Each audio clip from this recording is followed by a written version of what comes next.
بسم الله الرحمن الرحيم. ألم نشرح لك صدرك ووضعنا عنك وزرك الذي أنقض ظهرك ورفعنا لك ذكرك فإن مع العسر يسرا إن مع العسر يسرا فإذا فرغت فانصب وإلى ربك فارغب.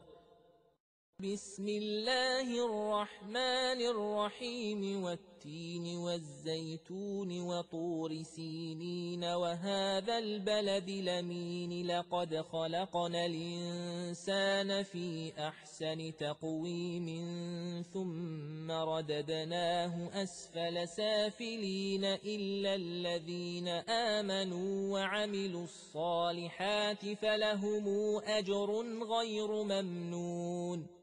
فما يكذبك بعد بالدين؟ أليس الله بأحكم الحاكمين؟